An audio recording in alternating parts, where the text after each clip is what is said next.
Well, welcome back to our still untitled podcast. Hopefully, we'll have a title for you guys here in the future. Mhm. But today, we are going to talk about the top 4 things that you need to know about moving to Cape Coral if you're thinking about moving down here.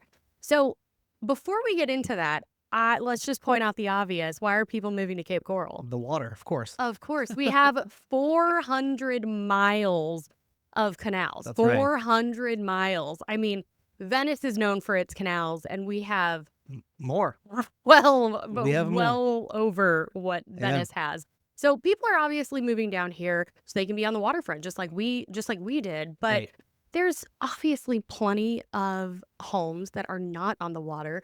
So what are the other reasons that you're seeing people are looking to make the move from somewhere here to Cape Coral? Sure. Yeah. No, a lot of my buyers that are coming into the area are looking for that Florida lifestyle, but with a more affordable price tag. And because we are a growing city, there's opportunities for you to be able to achieve that goal. Is to be able to find an affordable home and still have access to beaches and the water and wherever you want to go, but not have that massive like Tampa feel or Sarasota feel or Naples or whatever. It's a Kind of get smaller town. you get that small Small town town feel, feel. exactly. Everybody knows your name. Like, Cheers. cheers.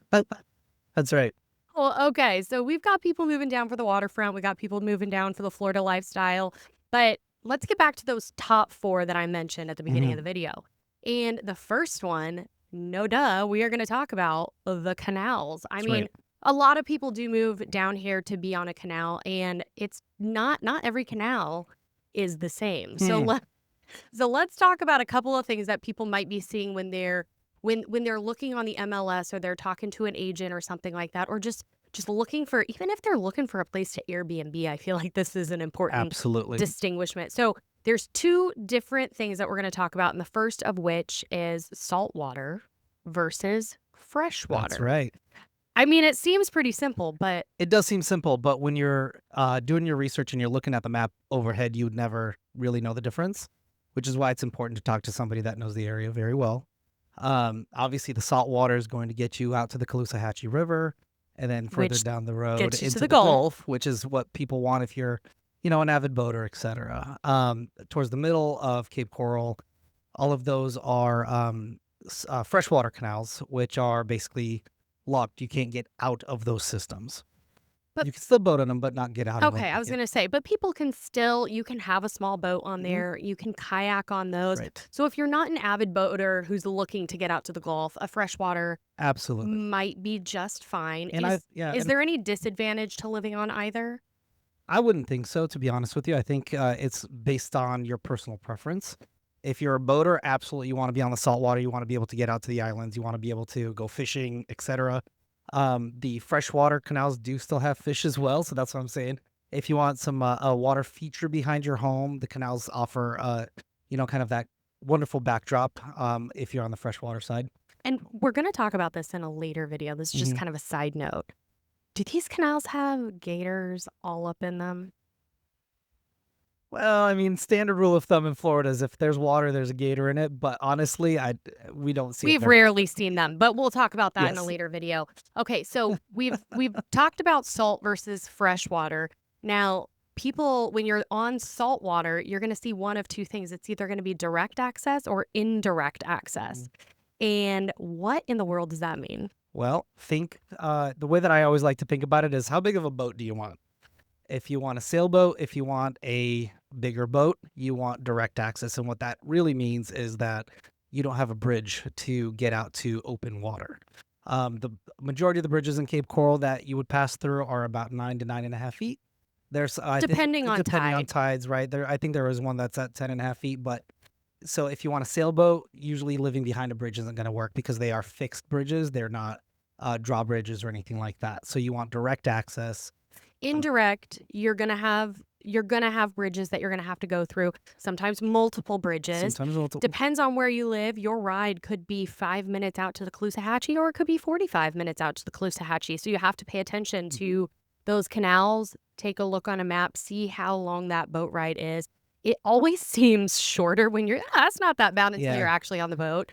The big benefit I would say though is obviously direct access homes come with a higher price tag. So Absolutely. if you're going to have a smaller boat, maybe, you know, a center console or whatever, and it doesn't matter, you can get an indirect access home and save a little bit of money. Yeah, absolutely. Okay. Okay, so let's move on to our second thing that we need to talk about. And this one is one that I think nobody talks about.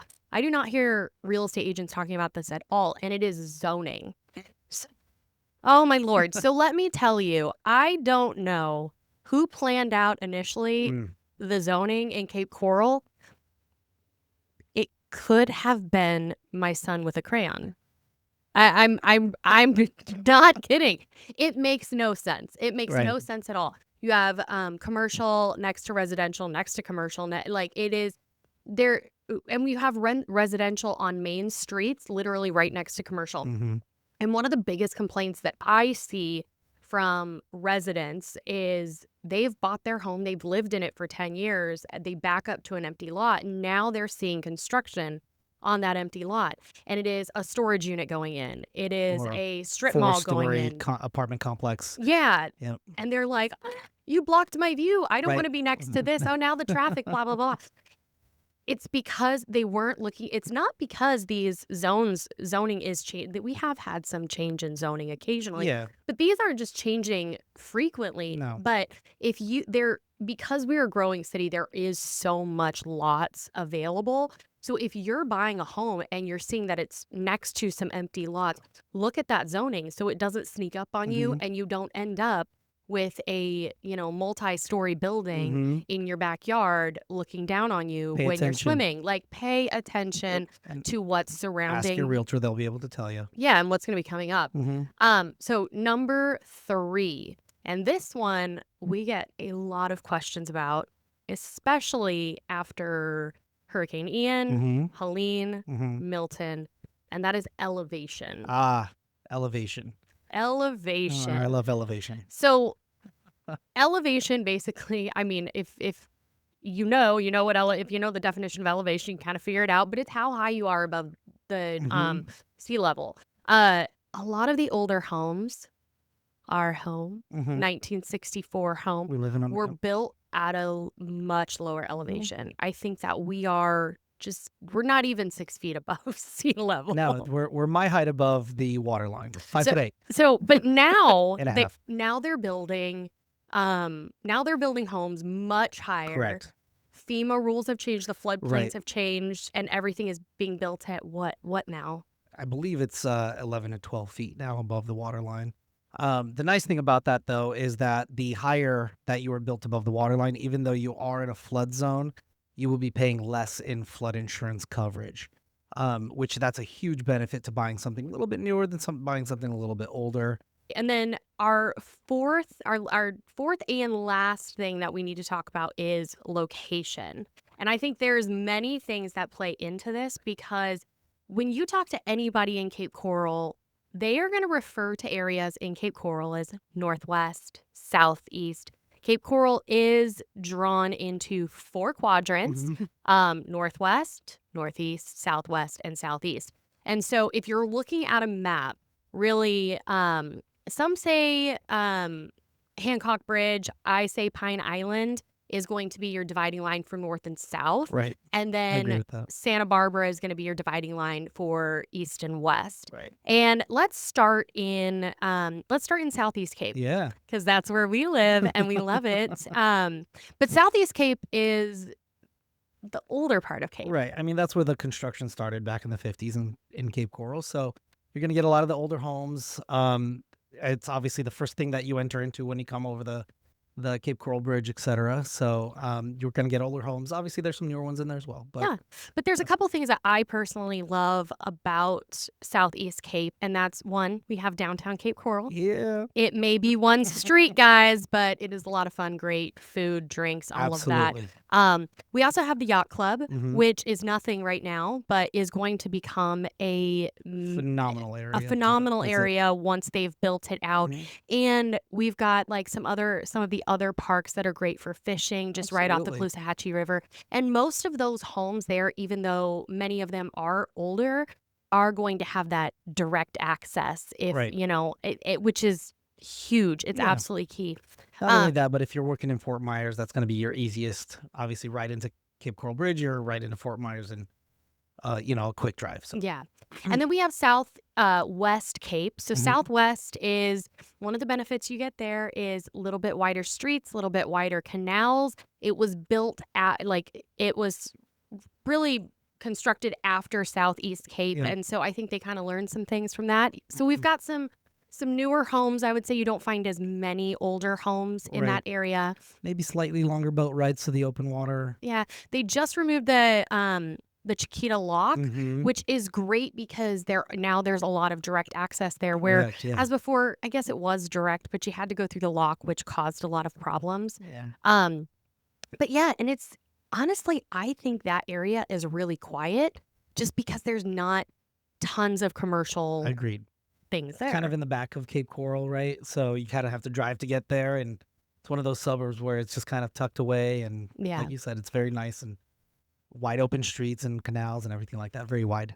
So we get up to Northwest and Mm-hmm. Northeast, and I feel like there's a conversation that needs to happen about both of these I would areas just say if you're north looking first in general. north. North. If you're looking at something north of Pine Island, so in Northwest or Northeast, Cape Coral, one of the things that you do need to consider is that area could potentially have a well or septic. Correct. They did not bring public water and sewer up there initially. Everything south does have it for the majority of it. Mhm. And some of those properties do have it, but not everybody. Correct. The plan is in place, but if the assessments are not already paid, that is something that you're going to be looking at in the future. If you're looking at a home that has that and you want to know a little bit more, just send us a message and we can give you all the details on that. Absolutely. But that is one thing that you need to know if you're looking north of Pine Island. But Northwest and Northeast, both, that's where the majority of the lots are. There's a lot of growth happening up there, a lot of newer homes up there. Mm-mm. Northwest, you still have the ability, there's still canals, There's still direct access. there's Well, still yep. direct access And indirect access. it's Yeah. going to get you out to Matlacha versus down into Caloosahatchee, Right. but it's still a great place to live, and it's really affordable up there. Absolutely. Yeah. You get more for your dollar. So you Yeah. get a bigger house, maybe newer house, for less money. And the great thing is, if you're thinking about looking up there, Pine Island, right now, I feel like the hub of Cape Coral has always been Cape Coral Parkway, which is basically South Cape Coral, Right. or Veterans. Those are the two main thoroughfares through Cape Coral. But Pine Island is growing insanely, and they are looking at putting so much more out there Yeah. that is soon going to be the hub of Cape Coral. Going to be the center point. So if you're kind of looking at, you want to live the Florida life, you want it to be really affordable, maybe you're okay with well and septic for a little Yeah. while, Yeah. and you want to get in before the boom, North could be a great place Absolutely. Yeah. for them to look at. Absolutely. So hopefully this has been helpful for you to kind of understand a little bit more about Cape Coral. We're obviously here anytime to answer any questions and help you find that perfect home. So drop any comments or questions that you have in the comment box, DM us, email us, call us, whatever you want to do. And we would love to help you. We'll see you next time on the Untitled Podcast.